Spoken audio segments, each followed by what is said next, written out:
The city government of Cabanatuan values and maintains valuing fundamentals of governance in the context of transparency. Plans, programs, services, and special events in the city are communicated to the public.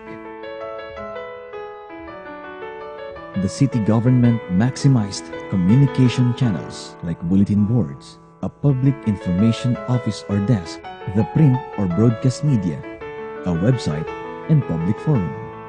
Kasalukuyan pong kaharap natin dito ang mga mabubunyi nating kagawad ng Sangguniang Panglungsod.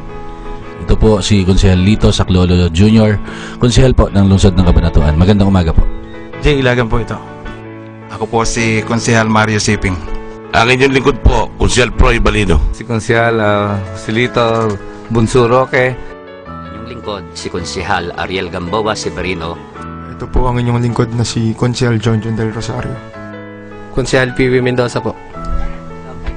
Magandang umaga po sa ating pong minamahal na punong lungsod, Julius Cesar Vergara, sa ating pong mga kasama sa sanggunian na katatapos pong bumati sa ating mga direktor ng DILG. That good local governance is synonymous to transparent governance.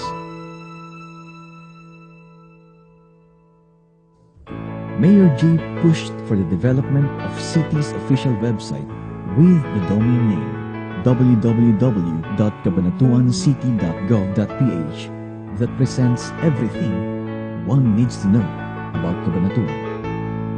The city government provides full disclosure of local budget and finances in the city's official website.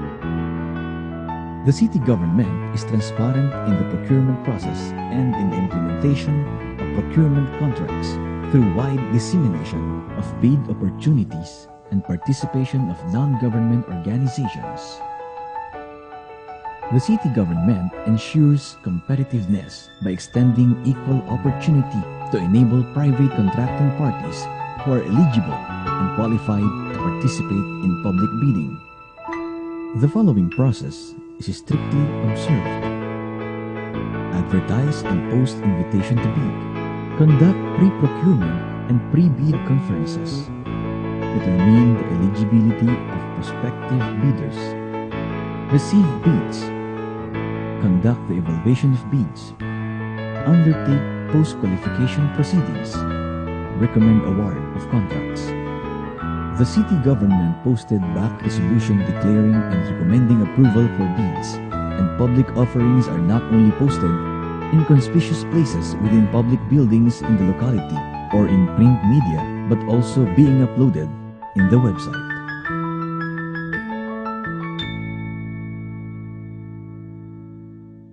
A management committee meeting is conducted every Monday, where city department heads directly report to the mayor and discusses every program, project, and activity implemented by the city government offices, national line agencies, civil society organizations, and private sectors were also present in the meeting. The meeting is aired on television and radio broadcast and live via internet.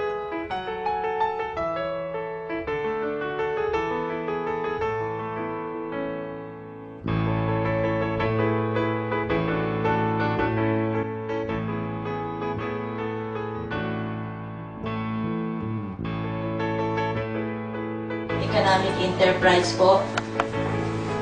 Lahat po ng ating economic enterprise, yung terminal, slaughterhouse, supermarket, and sangitan market po. Malaki po ang in-increase ng kanilang collection.